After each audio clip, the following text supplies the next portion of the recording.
సమానుడైన వాడు అవమానపరచడు నిన్ను. ఓటమి ఎరుగని మన దేవుడు ఓడిపోనివ్వడు నిన్ను.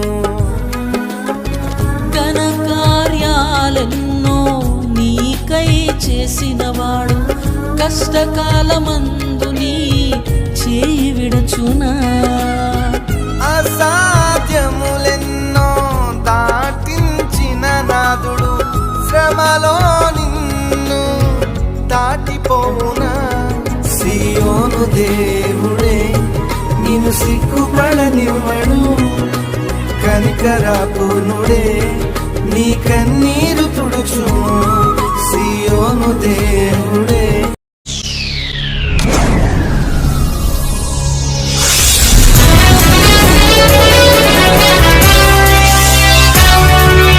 మన్నా మాధుర్యము ప్రభు యేసు వర్తమానము వినుమా ప్రియనేస్తమా, విని నీవు ప్రభుని విశ్వసించుమా. వినుమా ప్రియనేస్తమా, విని నీవు ప్రభుని విశ్వసించుమా. Praise the lord. దేవునికి స్తోత్రం. అనుదిన మన్నా అని ఈ ఆధ్యాత్మిక కార్యక్రమాన్ని వీక్షిస్తున్న ప్రియ సోదరి సోదరులారా, మన ప్రభువును రక్షకుడునైన యేసు క్రీస్తు అతి శ్రేష్టమైన నామములో మీ అందరికీ శుభాలు వందనాలు తెలియచేయుచున్నాను. ఈ శ్రేష్టమైన సమయంలో దేవుని పరిశుద్ధ గ్రంథంలో నుండి కీర్తనల గ్రంథం 136వ కీర్తన 23వ వచనం, మనము దేన దశలో ఉన్నప్పుడు ఆయన మనలను జ్ఞాపకము చేసుకొనెను, ఆయన కృప నిరంతరముండును. ప్రభునందు ప్రియ దేవుని యొక్క బిడలరా, ఇశ్రాయేలీయులు ఐగుప్తు దేశములో వారు దేన దశలో ఉన్నప్పుడు, వారు బంధకాలలో ఉన్నప్పుడు, వారు సమస్యలలో ఉన్నప్పుడు, వారు నిట్టూర్పులు విడుచుచున్నప్పుడు, వారున్న అటువంటి పరిస్థితులలో దేవుడు వారిని జ్ఞాపకము చేసుకొనెను అని వాక్య భాగంలో రాయబడి ఉంది. నిజమే, ఈ భూలోకంలో ఒక వ్యక్తి బాధలో ఉన్నప్పుడు, బంధకాలలో ఉన్నప్పుడు, సమస్యలలో ఉన్నప్పుడు, ఇబ్బందులు అనుభవిస్తున్నప్పుడు ఏ వ్యక్తి కూడా పట్టించుకోరు, ఏ వ్యక్తి కూడా జ్ఞాపకానికి తెచ్చుకోరు. ఈ భూలోకంలో ఒక వ్యక్తి మరొక వ్యక్తిని జ్ఞాపకం చేసుకోవాలి అని అంటే ఆ వ్యక్తి అభివృద్ధి చెందన్నా ఉండాలి, ఆ వ్యక్తి అవసరమన్నా అయి ఉండాలి. నిజమే, ఈ భూలోకంలో అటువంటి పరిస్థితులలోనే మనుషులు మరొక వ్యక్తిని జ్ఞాపకం చేసుకుంటారు. అయితే మనం ఆరాధన చేసే దేవుడు ఆయన మనలను మరచిపోని దేవుడు. మనం ఏ పరిస్థితులలో ఉన్నా, ఎటువంటి స్థితిగతుల మధ్య ఉన్నా ఆయన మనలను జ్ఞాపకం చేసుకునే దేవుడు. వాక్యంలో రాయబడి ఉంది, పెంట కుప్ప మీద నుండి దీనులను పైకెత్తువాడు ఆయన అని వాక్యం చెప్తుంది.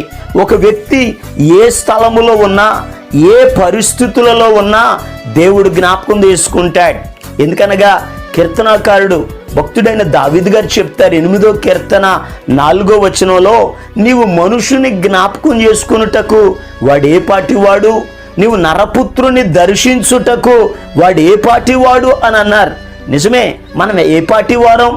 దేవుడు మనలను జ్ఞాపకం చేసుకోవడానికి ఏ అర్హత, ఏ యోగ్యత లేకపోయినా దేవుడు మనలను జ్ఞాపకం చేసుకుంటున్నాడు. ప్రియ దేవుని యొక్క బిడ్డలారా, ఆనాటి దినాలలో ఉన్నటువంటి ఇశ్రాయేలీలనే కాదు, ఈనాడు మనలను కూడా ఆయన జ్ఞాపకం చేసుకునే దేవుడు. అయితే ఈ శ్రేష్టమైన సమయంలో దేవుడు ఒక వ్యక్తిని జ్ఞాపకం చేసుకోవాలి అని అంటే ఆ వ్యక్తి ఏం చేయాలో పరిశుద్ధ గ్రంథంలో నుండి ఈరోజు దేవుని వాక్యాన్ని మనం ధ్యానం చేద్దాం. చూడండి, దేవుని పరిశుద్ధ గ్రంథంలో నుండి ఆదికాండం 8వ అధ్యాయం 1వ వచనం, దేవుడు నోవహును అతనితో కూడా ఓడలోనున్న సమస్త జంతువులను సమస్త పశువులను జ్ఞాపకము చేసుకొనెను. ప్రియ దేవుని యొక్క బిడలారా, దేవుడు భూలోకాన్ని చూచాడు. భూమి అంతయు చెడిపోయింది. సమస్త శరీరులు తమ మార్గములను చెరిపివేసుకున్నారు. దేవుడి భూలోకాన్ని శుభ్రం చేయాలనుకున్నాడు. జలప్రళయాన్ని పంపించి భూమి అంతటిని కూడా కడిగివేయాలనుకున్నాడు. అయితే దేవుడు భూలోకాన్ని చూచినప్పుడు దేవుని దృష్టికి నోవహు కనబడ్డాడు. ఆ తరము వారిలో నోవహు నీతిమంతుడిగా కనబడ్డాడు. దేవుడు పిలిచాడు, నోవహు, ఈ ప్రజలందరూ చెడిపోయి ఉన్నారు, ఒక ఓడను తయారు చేయి, జలప్రళయం రాబోతుంది. అయితే ఈ ప్రజలను నాశనం చేయడం నాకు ఇష్టం లేదు.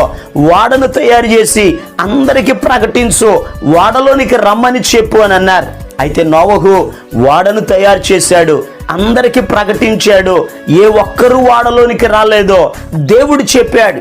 ఆకాశ పక్షులను భూజంతువులను పిలవమని అవి దేవుని మాటకు లోబడ్డాయి.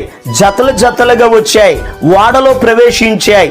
ఆకాశ పక్షులు, భూజంతువులు, నోవహు కుటుంబము ఓడలో ప్రవేశించిన తర్వాత ఓడ తలుపును మూశాడు, ఆకాశపు తూములను తెరిచాడు. ప్రచండమైన వర్షం, 40 పగళ్ళు 40 రాత్రులు వర్షం కురిసింది. భూమి అంతయు కూడా జలముల చేత నిండిపోయింది. ఈ యొక్క ఓడ అరారాతు పర్వతం మీద నిలిచింది. కొన్ని దినాల తర్వాత దేవుడు నోవహును ఆ జంతువులను పక్షులను జ్ఞాపకము చేసుకొనెను అని వాక్యంలో రాయబడి ఉంది. ప్రియ దేవుని బిడ్డలారా, జాగ్రత్తగా వినండి. నోవహును ఆ పక్షులను జంతువులను దేవుడు జ్ఞాపకం చేసుకోవడానికి కారణం ఏమిటో తెలుసా? నోవహు ఆ ఓడలో ఉన్నటువంటి వారంతా కూడా దేవుని మాటను విన్నారు. ఈరోజు ఈ మాటలు వింటున్న ప్రియ దేవుని బిడ్డలారా, నువ్వే పరిస్థితులలో ఉన్నా దేవుని మాటను వినగలిగితే దేవుడు నిన్ను జ్ఞాపకం చేసుకుంటాడు. ఆయన నిన్ను జ్ఞాపకం చేసుకున్నాడా, నీవున్న బంధకాలలో నుండి విడిపిస్తాడు, నీవు అనుభవిస్తున్న సమస్యలలో నుండి విడిపిస్తాడు, నువ్వు ఎదుర్కొంటున్న కీడులో నుండి దేవుడు తప్పిస్తాడు. దేవుడు మనలను విడిపించాలి, తప్పించాలి అని అంటే దేవుని మాటను వినాలి. పరిశుద్ధ గ్రంథంలో రాయబడి ఉంది, సొదొమ గొమొర పట్టణాలు, ఆ పర్వత మైదానాలను దేవుడు చూచినప్పుడు అవన్నీ చెడిపోయి ఉన్నాయి. దేవుడు అగ్ని గంధకాలు కురిపించి నాశనం చేయాలనుకున్నాడు. కానీ వాక్యంలో రాయబడినటువంటి మాట ఆదికాండం 19వ అధ్యాయం 29వ వచనంలో రాయబడి ఉంది, ఆ ప్రాంతములో నివసించుచున్న ఆ లోతునట అబ్రహామును బట్టి జ్ఞాపకం చేసుకున్నాడట. ఎందుకు అబ్రహామును బట్టి లోతును దేవుడు తప్పించాడు అని అడిగితే, అబ్రహాము దేవుని మాటను విన్నాడు, దేవుని మాటకు లోబడ్డాడు, దేవునిని వెంబడించాడు. ఈరోజు ఈ మాటలు వింటున్న ప్రియ దేవుని బిడ్డలారా, మీరు కూడా దేవుని మాటను వినగలిగితే దేవుడు మిమ్ములను జ్ఞాపకం చేసుకుంటాడు. చూడండి, మరి ఇంకొక విషయాన్ని కూడా జాగ్రత్తగా ధ్యానం చేద్దాం. 1 సమూయేలు గ్రంథం 1వ అధ్యాయం 11వ వచనం 19వ వచనాన్ని మనం చదివితే అక్కడ ఒక స్త్రీ కనబడుతుంది. ఆమె పేరు హన్నా. ఆమె కూడా దీనదశలో ఉంది. ఆమె కూడా అనేక అవమానాలు పొందుతోంది, నిందించబడుతూ ఉంది. అటువంటి ఆమె అట దుఃఖాక్రాంతురాలై దేవుని సన్నిధిలోనికి వచ్చింది, ప్రార్థన చేసింది, దేవునికి మొర్ర పెట్టింది. వాక్యములో 1 సమూయేలు గ్రంథం 1వ అధ్యాయం 19వ వచనంలో రాయబడి ఉంది, దేవుడు హన్నాను జ్ఞాపకం చేసుకొనెను.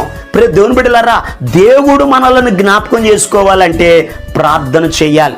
ఎవరు దేవునికి ప్రార్థన చేస్తారో వారిని దేవుడు జ్ఞాపకం చేసుకుంటాడు. ఒకరోజు యెషయా అనేటటువంటి ప్రవక్తను హిజ్కీ అనే రాజు దగ్గరికి దేవుడు పంపించాడు. ఈ హిజ్కీ అనే రాజుతో యెషయా ప్రవక్త చెప్పాడు, అయ్యా నీ ఇల్లు చక్కబెట్టుకో అని చెప్పాడు. అయితే ఈ హిజ్కీ అనే రాజు ఇల్లు చక్కబెట్టుకోవడం మానేసి గోనిపట్ట కట్టుకుని గోడ తట్టు తన ముఖాన్ని తిప్పుకొని దేవుని సన్నిధిలో ప్రార్థన చేస్తున్నాడు. యెహోవా, యథార్థ హృదయుడనై సత్యముతో నీ సన్నిధిలో నేను ఎలా నడుచుకున్నానో కృపతో జ్ఞాపకం చేసుకోయని దేవుని పాదాలు పట్టుకుని ప్రార్థన చేశాడు. వాక్యంలో రాయబడిన మాట, దేవుడు హిజ్కియాని జ్ఞాపకం చేసుకున్నాడు. యెషయా ప్రవక్తతో ప్రభు చెప్తారు, యెషయా, హిజ్కియా కన్నీళ్లు విడుచుట నేను చూచాను, తనకు ఆయుష్ను పొడిగించాను, వెళ్ళి చెప్పు అని అన్నారు. నిజమే ప్రియ దేవుని బిడ్డలారా, దేవుడు మనల్ని జ్ఞాపకం చేసుకోవాలి అని అంటే ప్రార్థన. నూతన నిబంధనలో కూడా కొర్నేలి అనేటటువంటి ఒక వ్యక్తి ఉన్నాడు, భక్తిపరుడు, ఇంటి వారందరితో కూడా భయభక్తులు కలిగిన వాడు, ఎల్లప్పుడూ ప్రార్థన చేసేవాడు. దేవుడు ఆయన జ్ఞాపకం చేసుకున్నాడు. దేవుని దూత వచ్చింది, కొర్నేలితో మాట్లాడుతుంది, కొర్నేలి నీ ప్రార్థన, నీ ధర్మ కార్యాలు దేవుని సన్నిధికి జ్ఞాపకార్థంగా చేరాయి. దేవుని జ్ఞాపకాలలో నీవు ఉన్నావు. కారణం ఏమిటి? కొర్నేలి దేవునికి ప్రార్థన చేయుచున్నాడు. ఈ మాటలు వింటున్న ప్రియ దేవుని బిడ్డలారా, మీ జీవితంలో కూడా ఎడతెగక మెలకువగా ఉండి విసుగక ఆసక్తితో పట్టుదల కలిగి ప్రార్థన చేయగలిగితే దేవుడు మిమ్మల్ని జ్ఞాపకం చేసుకుంటాడు. మరి ఇంకొక మాటను చదువుదాం, చూడండి. కీర్తనల గ్రంథం 112వ కీర్తన 6వ వచనంలో రాయబడి ఉంది, నీతిమంతులు నిత్యము జ్ఞాపకములో ఉందురు అని వాక్యం చెప్తుంది. ప్రియ దేవుని బిడ్డలారా, దేవుడు మనల్ని జ్ఞాపకం చేసుకోవాలి అంటే నీతిమంతులుగా జీవించాలి. ఇశ్రాయేలీలు దీన దశలో ఉన్నప్పుడు దేవుడు వారిని జ్ఞాపకం చేసుకున్నాడు.